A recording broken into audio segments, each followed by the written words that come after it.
perkuliahan kita terkait dengan masih dalam pembahasan sukuk ya. Jadi saya ingin mencoba flashback sedikit tentang ntar saya share dulu ya materinya.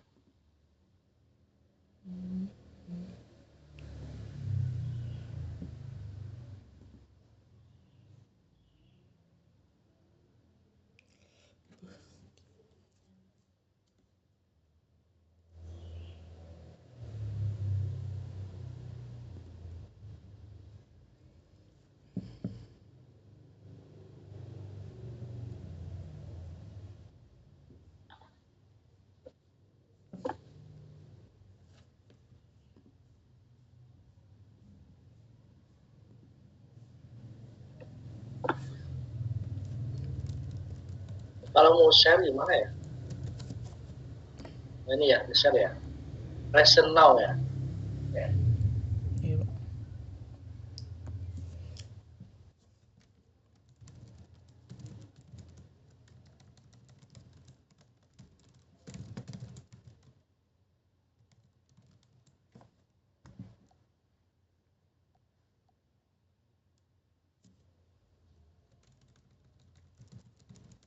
Kelihatan ya?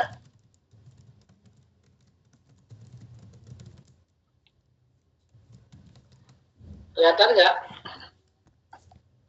Terlihat Pak, Iya, kelihatan kok. Nggak bisa gerak.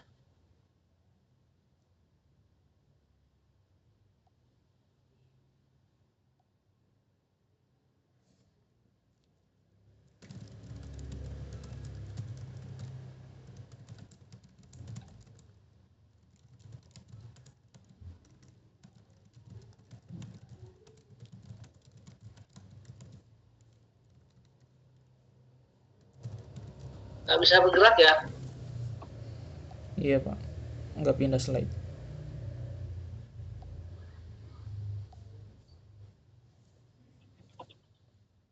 Nggak pindah slide-nya ya, kenapa ya? Oke. Bicara tentang sukuk,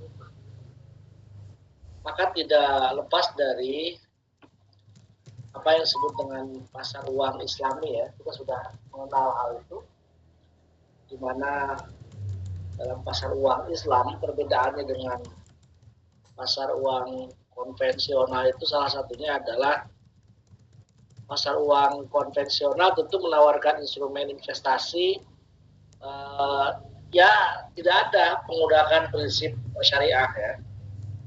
Kemudian yang ada dalam pasar uang konven itu adalah keuntungan bunga yang dibagikan itu adalah berbasis bunga ya, interest. Kemudian kalau di bank, kalau di pasar uang Islami tentu menentukan prinsip syariah itu sudah jelas ya. Kemudian bentuk dari keuntungan itu adalah nisbah atau bagi hasil, tidak ada yang berbasis bunga.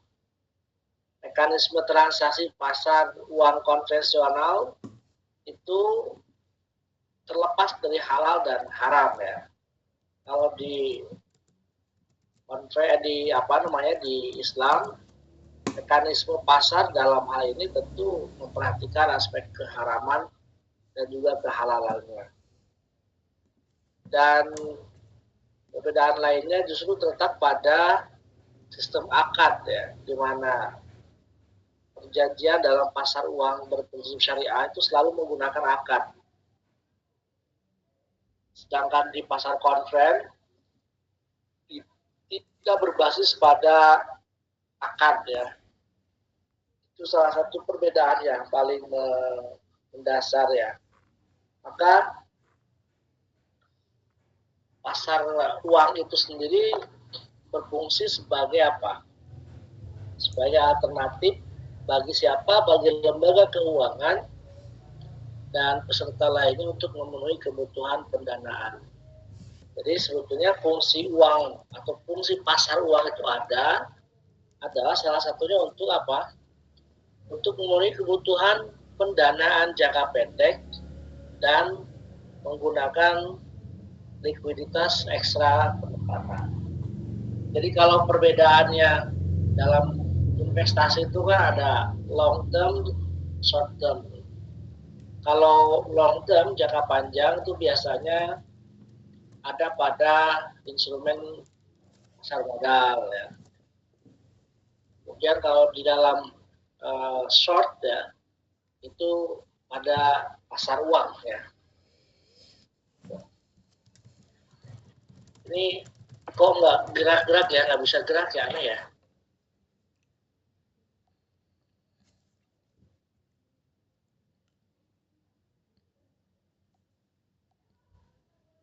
Sama, nggak gerak juga.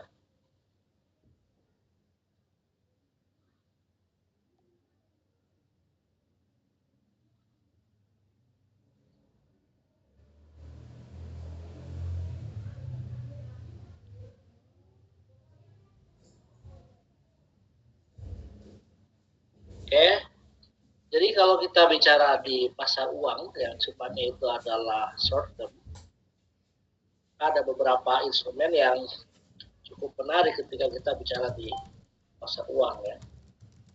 Dan pasar uang juga dapat memberikan informasi kepada dunia industri, ya individu ataupun para pengusaha terkait dengan apa?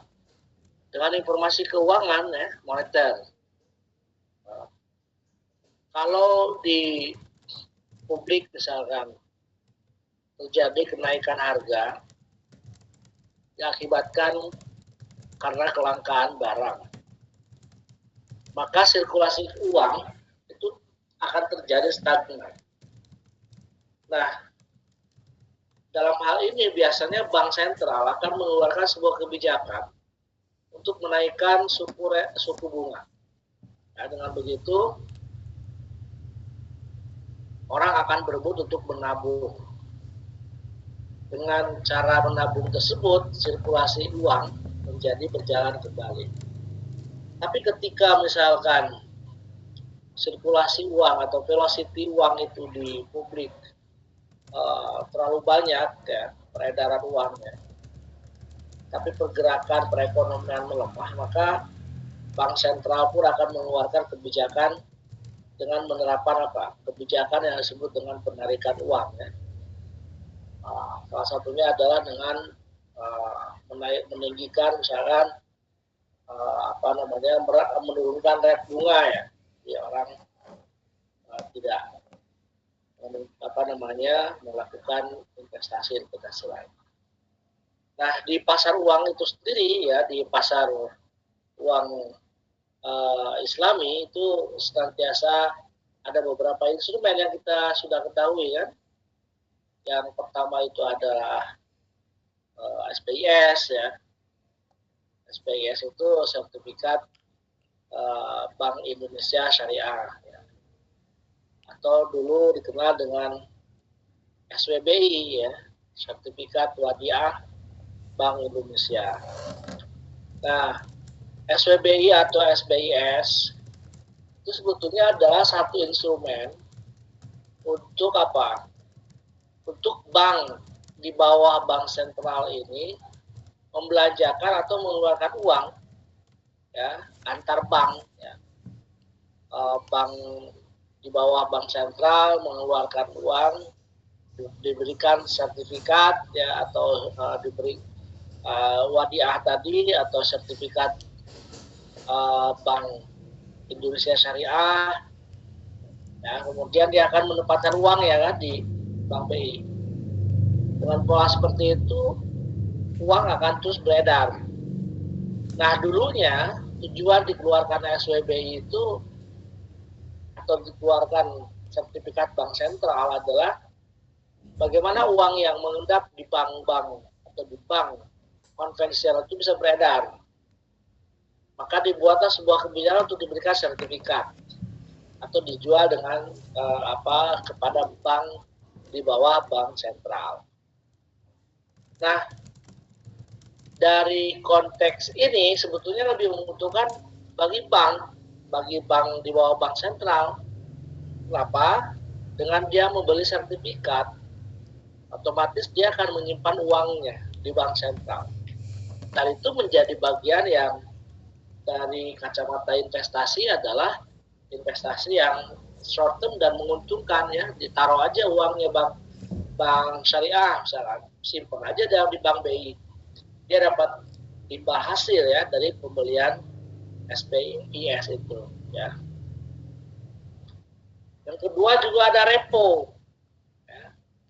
Repo SPIS di mana transaksi repurchase ini agreement ya, repurchase agreement ini atau repo transaksi yang apa? Yang transaksi pemberian pinjaman oleh Bank Indonesia kepada BUS atau UUS dengan agunan SPIS ya.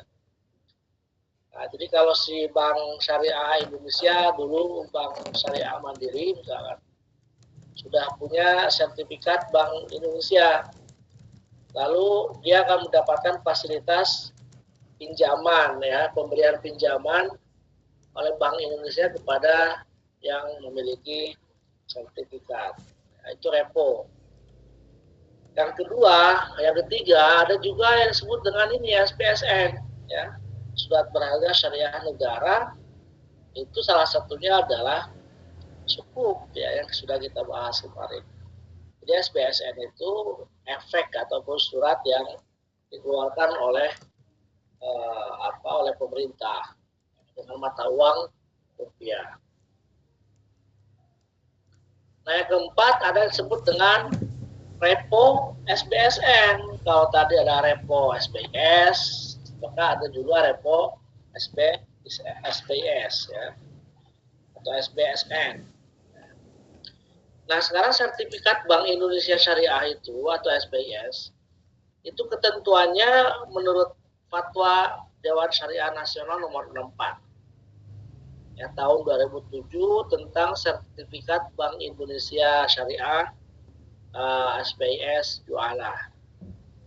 Ju'alah ini pemberian diskon ya. Jadi kalau istilahnya dalam bank Islam itu kan tidak ada bunga, tidak ada rate atau tidak ada interest, maka penggantinya adalah apa itu yang disebut dengan impor hasil. Nah, SPIS Ju'alah ini sebagai instrumen moneter ya, diterbitkan untuk pengendalian moneter dan pengelolaan likuiditas perbankan syariah. Tadi di awal saya sampaikan bahwa di antara bank itu sendiri kan memiliki kebijakan. Dan seluruh bank ini memiliki uang. Agar tidak terjadi stagnasi, kemudian itu uang idle, tidak keluar ya, maka Bank Sentral mengeluarkan kebijakan untuk mengeluarkan surat berharga namanya sertifikat Bank Indonesia Syariah SPIS.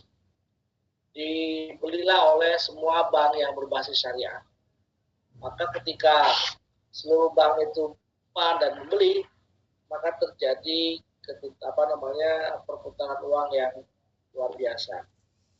Dalam SBS Ju'alah, Bank Indonesia bertindak sebagai siapa? Sebagai pemberi pekerjaan. Sedangkan Bank Syariah bertindak sebagai majul. Ya. Artinya gini,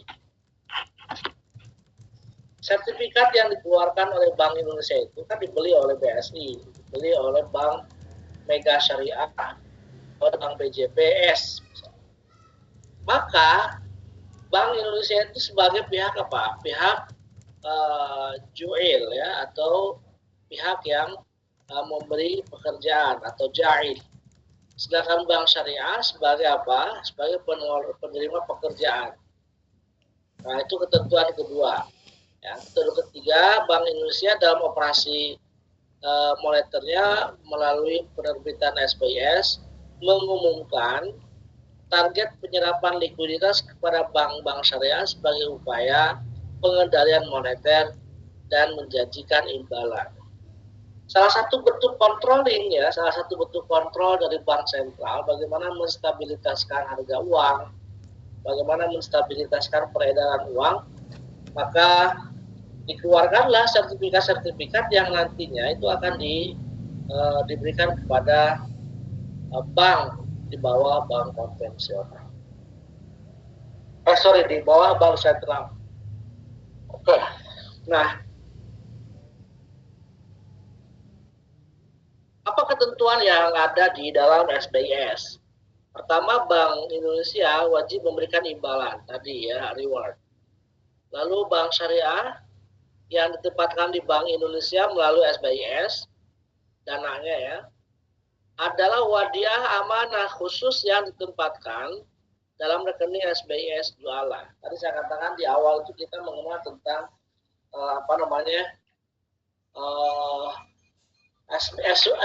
SWIB ya, sertifikat wadiah SWBI, sertifikat wadiah Bank Indonesia. Nah itu sama dengan sekarang ini SBIS.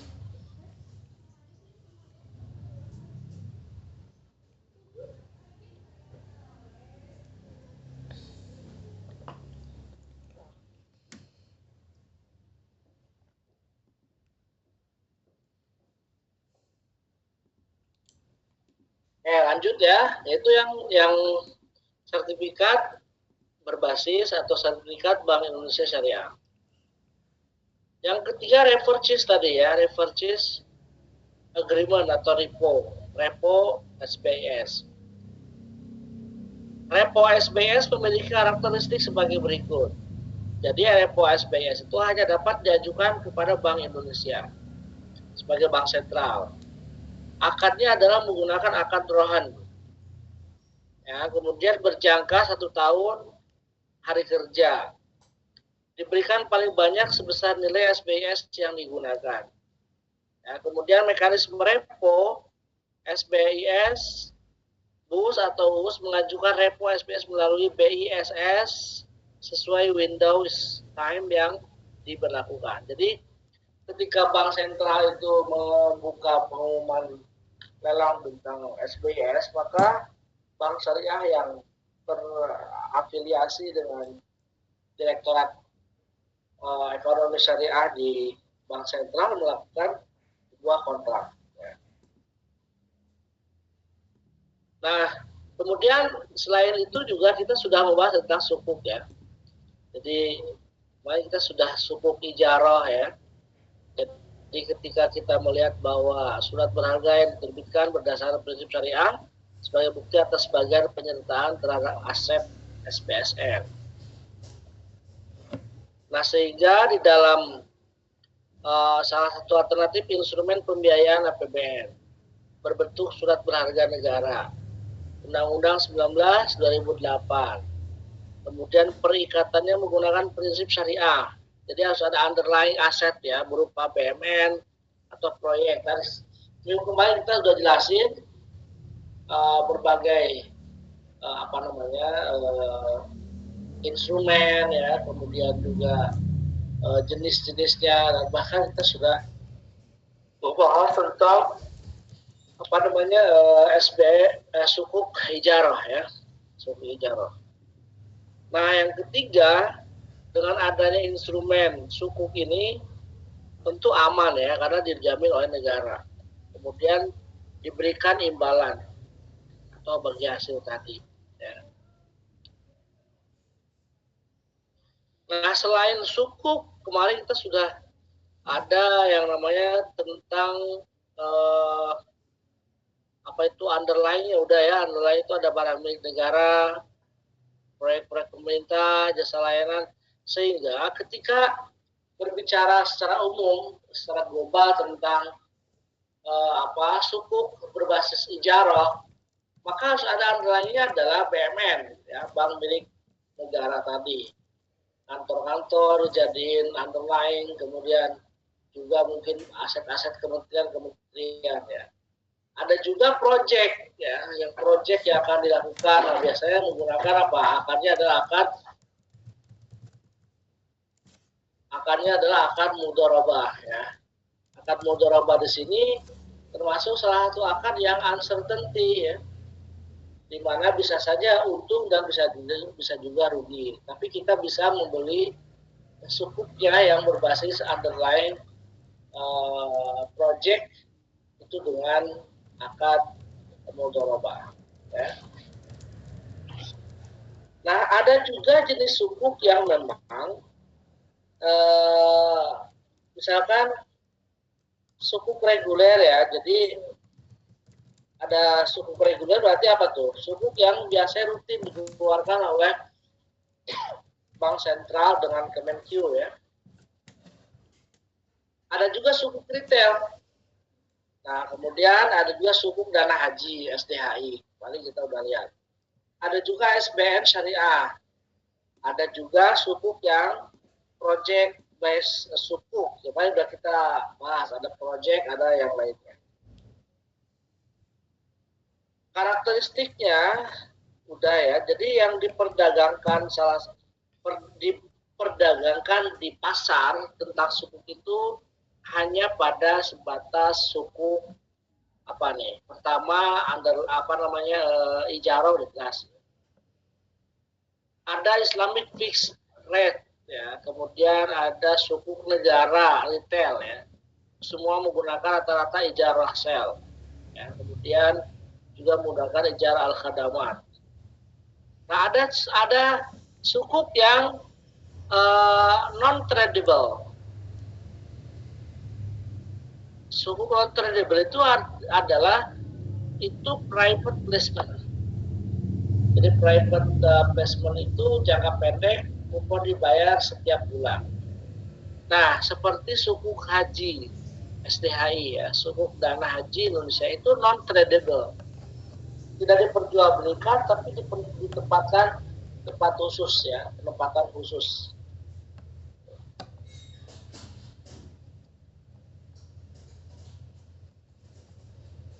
Oke. Nah, sekilas saya akan coba tayangkan, cuma nggak bergerak ya, aneh ya di Google Meet. Oke, Windows. Coba kita lihat di sini di laptop.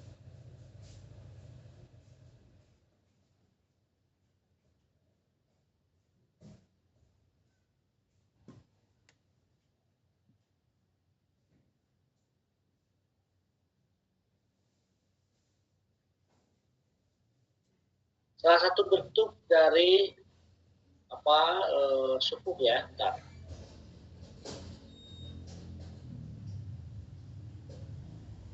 Share Windows. Coba dulu.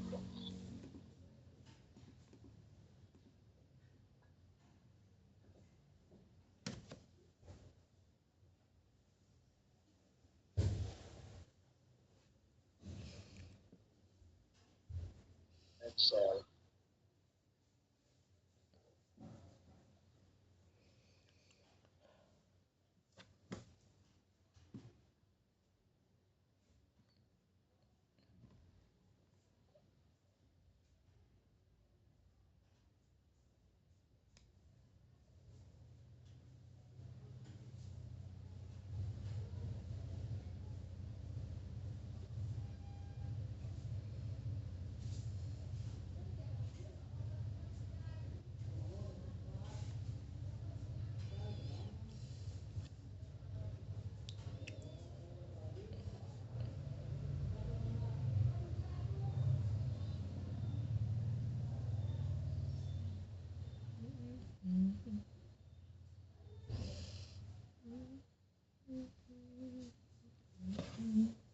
Nggak bisa ya.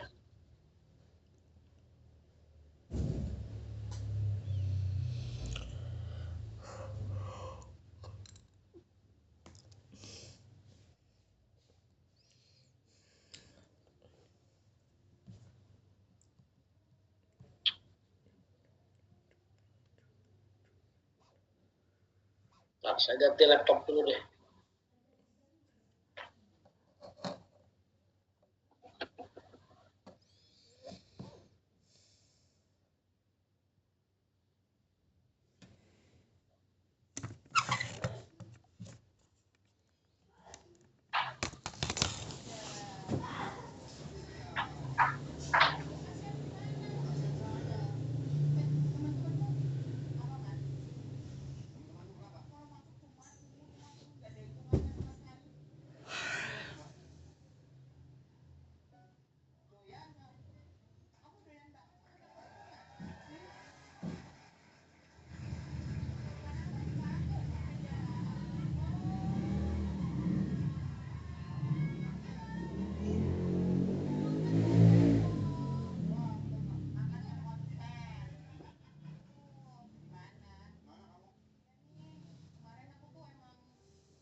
Mana Bayu? Bayu. Jadi kalau mau share kan yang present now itu ya, Bayu? Iya Pak. Itu nggak bisa ya? Present now, kemudian nanti ada 3 pilihan. Ini Google Meet saya belum begitu familiar sama Google Meet.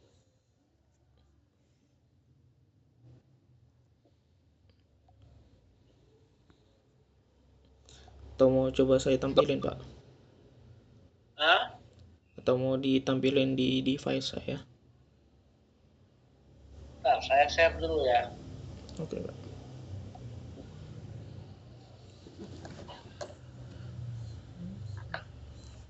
Bentar.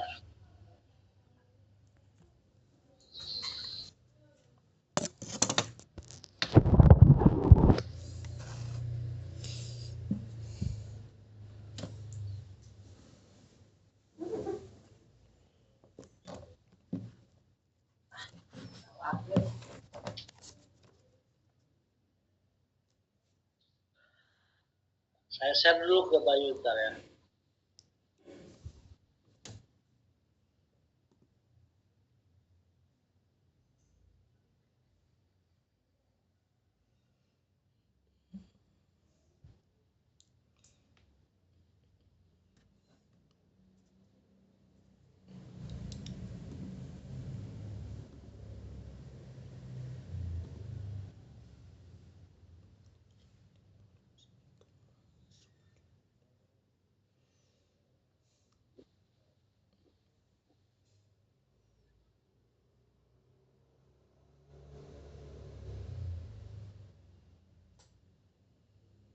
Bayu sudah saya share ke kamu.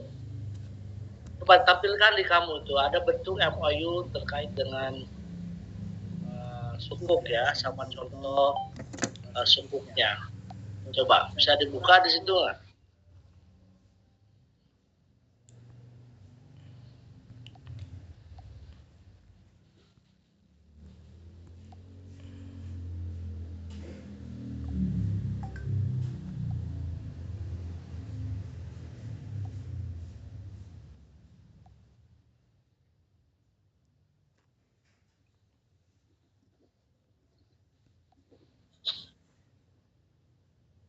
Nah ini udah kelihatan ya semua ya. Ini salah satu contoh ketika pemerintah mengeluarkan sukuk. Jadi ada MOU ya, ada Memorandum of Informasi tentang sukuk negara retail seri 15 ya. Coba terus ke bawah. Di sini sebutkan dalam bentar, naik lagi. Sukuk negara retail naik ke atas. Nah, ini disebutkan di sini imbalan atau kupon tetapnya ada 5 sampai 10% per tahun ya. Jatuh tempo 10 September 2024. Udah melewat 1 bulan yang lalu, ini punya saya. Coba terus bawah.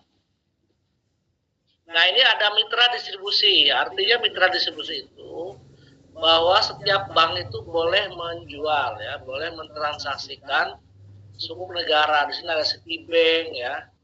Udah ada Bank Sentral Asia, kemudian ada Bank MyBank ya, kemudian Bank Muamalat, Bank Rakyat Indonesia, kemudian juga ada PT Mitra Usaha Indonesia Group ya, berarti bukan perbankan, juga ada PT Traimgas Sekuritas Indonesia ya. Nah kemudian di situ juga disebutkan setiap pemesanan pembelian SL15 yang telah selesai dan lengkap completed order bersifat mengikat dan tidak dapat dibatalkan. Artinya kalau kita atau saya misalkan waktu itu transaksi melalui BSI, ya, maka jika saya sudah mengikatkan diri dengan BSI, itu tidak dapat dibatalkan kecuali dijual, ya, dijual ke pasar sekunder. Dan MOU ini ditandatangani, kemudian terbitkan oleh Kementerian Keuangan, dan waktu itu saya beli tahun 2021. Ya, seperti ini MOU terus ke bawah. Nah, di dalam MOU ini juga dijelaskan tentang perangkat apa saja yang tertulis dalam MOU-nya ya. Itu biasanya menjelaskan dulu apa itu akad ya, kemudian apa itu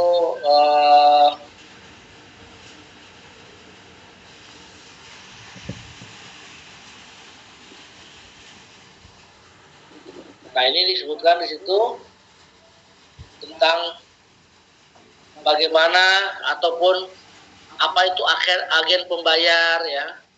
Kemudian agen penata usaha, terus ke bawah ada penjelasan tentang akad.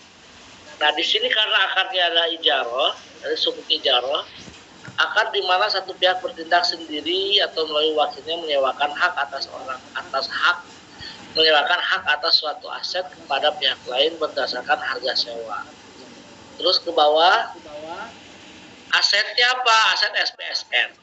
Aset SPSN itu adalah barang milik negara berupa tanah dan atau bangunan maupun selain tanah dan atau bangunan dan objek pembiayaan SPSN berupa proyek pemerintahan. Jadi ini adalah berbicara tentang underlying, ya, tentang underlying dari aset. Terus apa itu bursa efek ya? Dijelasin ini sebagai apa? Sebagai penjelasan saja. Terus ke bawah. Ya, hak manfaat investor domestik, terus di MOU itu disebutkan. Terus isi dari MOU coba.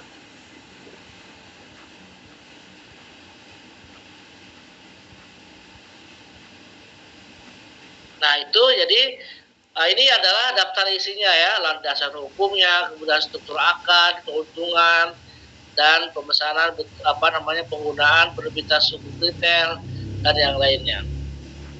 Stop. Coba buka tentang tadi contoh SBSE, contoh dari sukuknya.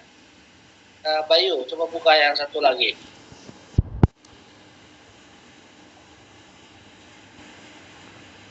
Nah, teman-teman, ini adalah bentuk sertifikat tentang sukuk ya. Jadi kalau kalian beli sukuk berarti akan berbentuk seperti ini. Ada namanya di situ, ada jenis sukuknya ya. Di sini ada sukuk SR15, konfirmasi kepemilikan. Jadi inilah yang disebut dengan kepemilikan atau penyertaan modal. Dalam hal apa? Bentuknya sukuk. Di sini sukuk retail seri SR015. Nama pemiliknya di situ sudah ada, nama pemegang rekening ya, kemudian alamat pemegang suku, nomor rekening di surat berharganya, kode SBSN adalah kode sukuk ya, retail atau SR15. Sekarang di bulan November akan terbit SR23 dan juga SR yang lainnya. Nama SBSN-nya apa? Sukuk retail seri SR015. Imbalan atau kupon 5,1% per tahun. Nominal per unit ya, kalau kalian punya uang beli sukuk nominalnya 100 atau 1 juta.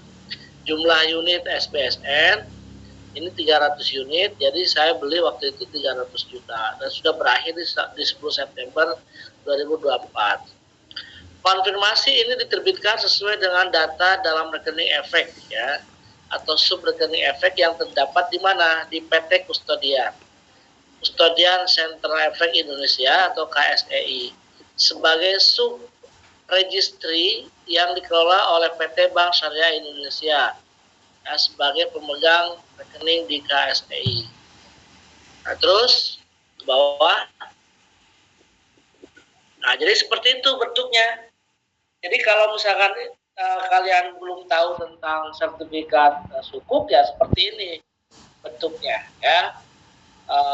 Kalau nanti kalian ada rezeki beli yang misalkan nominal 1 juta ya, sekarang udah mau terbit di bulan November ini, nanti akan keluar dan diberikan sertifikat seperti ini ya, inilah yang disebut dengan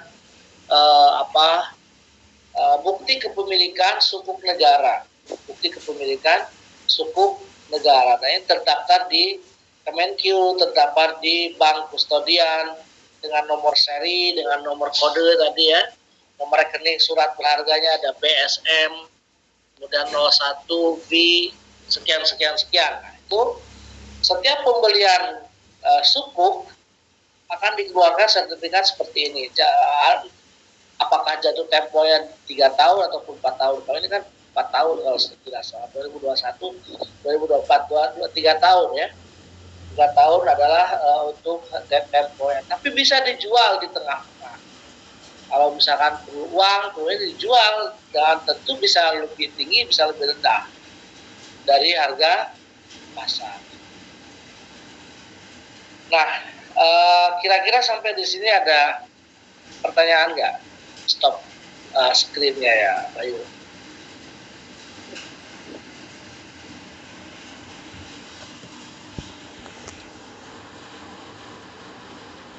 Ada yang mau bertanya setelah saya tunjukkan tadi beberapa contoh tentang sukuk ya, udah ada MOU-nya, lalu juga ada contoh sukuknya ya. Nah, apakah sudah bisa terpahami sampai di sini dengan bentuk konkretnya daripada sukuk itu sendiri?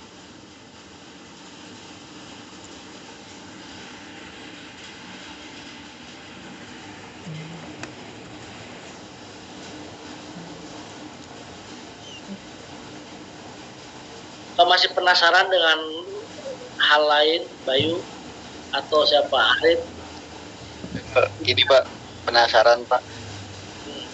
Yang waktu itu pernah dengar berita salah satu faktor bank muamalat mau hancur itu gara-gara pengelolaan dananya yang kurang benar. Nah, terus kan sekarang bank muamalat kan disupport sama BPKH ngelola dana haji. Nah, itu tuh gimana sih Pak pengelolaannya itu tuh kebanyakan di sukuk atau seperti apa Pak? Soalnya kan kalau dana haji itu kan kayak kita misalnya, saya kurang tahu sih, cuman kayak DP-nya kecil, cuman nanti pas kita naik haji tiba-tiba udah ketutup aja itu uangnya. Gimana? Ya, begini, bank muamalat itu ada beberapa faktor yang menurut analisis di lapangan. Karena gini, produk yang paling banyak dijual di perbankan syariah itu apa menurut kalian? Murabahah, Pak. Murabahah. Betul, murabahah. Ya, tapi faktanya di bank muamalat produk yang paling banyak dijual dan menjadi tren di bank muamalat itu adalah justru musyarakah. Ya, sehingga uncertainty itu adalah tinggi di musyarakah itu. Beda dengan murabahah. Kalau murabahah itu udah jelas keuntungannya,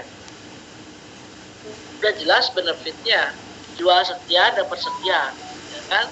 Walaupun dengan beberapa tahun. Tapi kalau musyarakah, kita nggak tahu apa yang terjadi dengan bisnisnya. Kita tidak tahu yang terjadi dengan konsep usahanya. Nah, kebanyakan produk yang ada di bank muamalat itu justru musyarakahnya. Sehingga terjadilah kolab dalam hal likuiditas. Itu penyebab pertama. Penyebab yang kedua, bank muamalat itu terjadi akan sempat kolab ya kan. Ya karena produktivitas dari uang itu beredarnya itu adalah pada konteks uncertainty, pada akan-akan yang bersifat buka ya, ketidakjelasannya karena uncertainty tadi. Musyarakah itu kalau untung ya untung bagi hasil, tapi kalau tidak untung berarti kan rugi. Akhirnya semua uang-uang itu tidak terjalin secara baik. Beda dengan konsep perbankan syariah yang lainnya, yang justru melebarkan sayap jadi produk murabahah. Nah, faktor lainnya adalah bahwa bank muamalat ini kan memiliki sekitar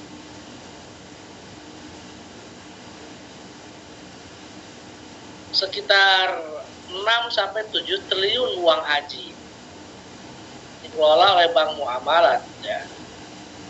Nah, yang terjadi justru penopang utama likuiditas dari bank muamalat itu ya uang yang 6 triliun itu. Jadi pada saat BPKH itu mau menarik uang, Anda bisa bayangkan bisa terjadi collapse dalam hal likuiditas karena tidak ada uang yang ada uang beredarnya menjadi tidak ini karnya itu tidak stabil ya. Ditarik 7 triliun aja gitu dari bank muamalat itu akan terjadi gonjang-ganjing likuiditasnya. Maka agar tetap terjadi kenyamanan kemudian keamanan di bank muamalat itu akhirnya dikeluarkanlah saham 70%-nya untuk BPKH. Jadi sebetulnya bukan membeli BPKH itu, bukan membeli bank muamalat, tapi penyimpanannya dijadikan sebagai saham dalam perusahaan bank muamalat TBK. Maka stabilitas keuangannya menjadi stabil kembali karena tidak terjadi penarikan uang yang 7 triliun itu. Itu faktor-faktor yang kenapa bank muamalat terjadi seperti itu. Nah, pertanyaan yang kedua adalah terkait dengan dana haji.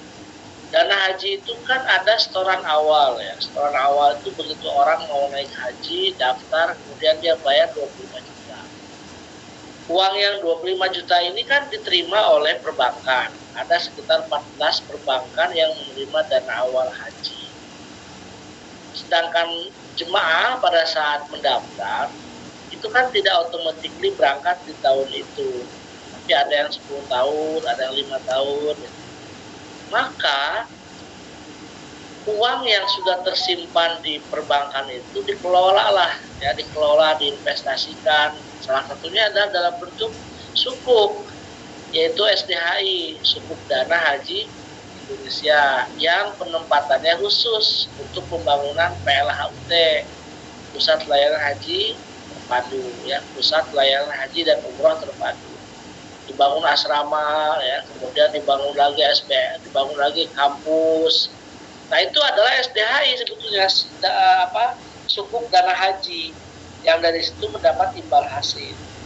Nah hasil dari kelola uang yang sekitar 169 triliun dari BPKH itu mendapatkan imbal hasil kan, ada yang disimpan di sukuk, ada yang disimpan di deposito, ada yang berbentuk logam mulia gitu.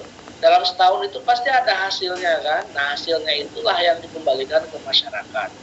Sehingga sebetulnya real biaya haji itu sekitar 75 sampai 90 juta. Tapi karena ada imbal hasil yang dikelola oleh BPKH, maka jemaah hanya membayar 50%. Ya, kalau 75 berarti hanya membayar 43 juta lebih. Sisanya ditutupin dari hasil pengelolaan dana haji masa tunggu. Gitu. Jadi sebetulnya hasil pengelolaan itu dibalikkan kembali kepada jemaah haji. Kalau jemaah itu diberikan atau diharuskan membayar sepenuhnya, itu kan sekitar berapa? 75 juta sampai 90 juta. Nah, karena ada imbal hasil dari investasi itu, maka jemaah hanya membayar 34 sampai 35 juta. Begitu, Rim. Itu yang SDHI itu sukuknya cuman bisa dibeli sama BPKH ya, Pak? Kenapa? Yang SDHI itu sukuknya cuman khusus untuk dibeli sama BPKH ya, maksudnya orang umum soalnya nggak dengar gitu ada sukuk. Ya, itu non tradable ya. SDHI itu Sukuk Dana Haji Indonesia non tradable. Itu biasanya dengan Kemenq ya. Kemenq, kemudian Kementerian Agama ya, dialokasikan untuk pendidikan ya, kemudian pembangunan asrama gitu. Ada juga dikelola oleh Kementerian Keuangan, lalu dibentuklah ke misalkan jalan tol. Nah itu salah satunya SDHI.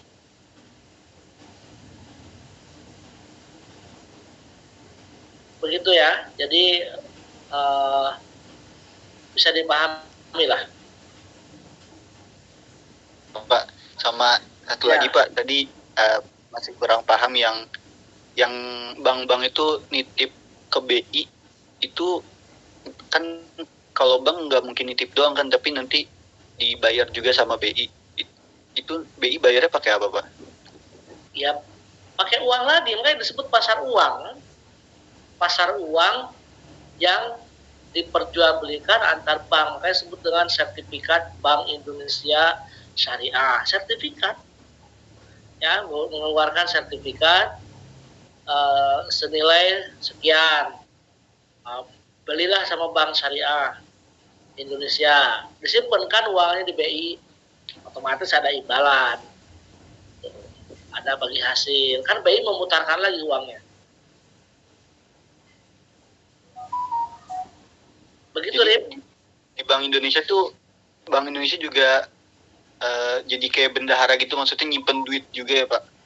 Iya, itu salah satu bagian ya, karena ada dana awal, modal awal mendirikan bank itu kan harus deposit di bank BI, dan itu tidak boleh diambil. Itu satu.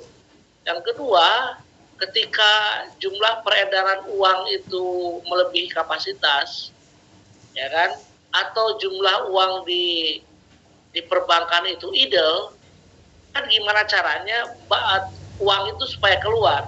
Maka Bank Indonesia mengeluarkan sertifikat untuk dibeli oleh Bank Indonesia, oleh bank konven atau bank syariah di bawah Badan Usaha Syariah, ya, atau UUS. Otomatis kan uang yang di bank itu akan keluar di bank syariah Indonesia, keluar ke bank sentral. Sama bank sentral kan dijadikan lagi untuk peredaran uang supaya velocity-nya itu terjaga, gitu.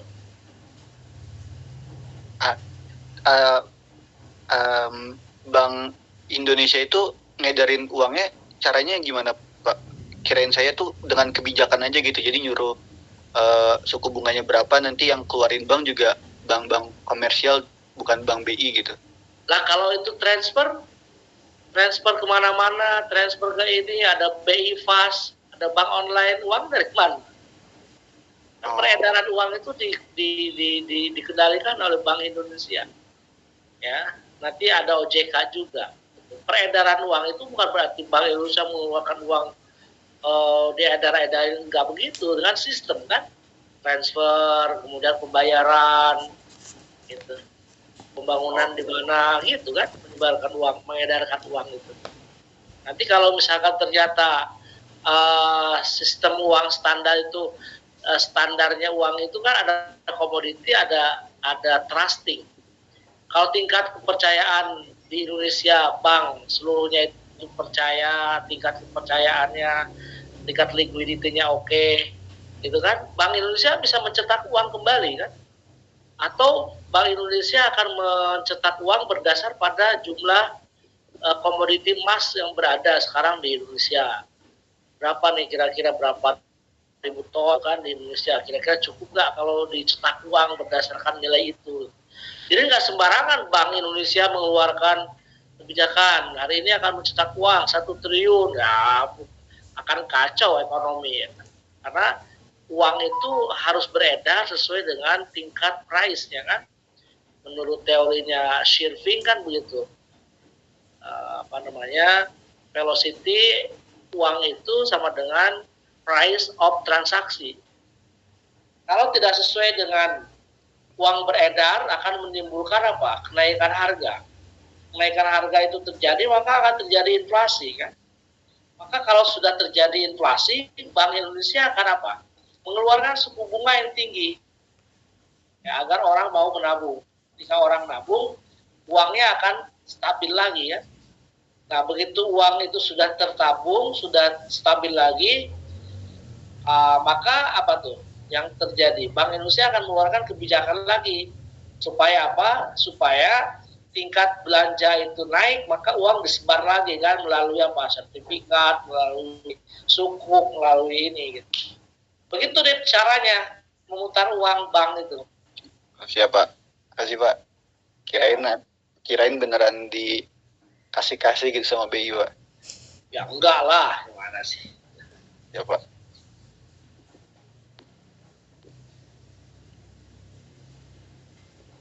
Ada lagi?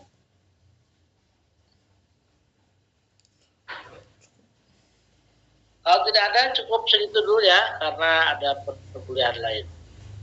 Baik, terima kasih. Kita jumpa di minggu depan. Assalamualaikum warahmatullahi wabarakatuh. Waalaikumsalam. Waalaikumsalam warahmatullahi wabarakatuh. Waalaikumsalam warahmatullahi wabarakatuh.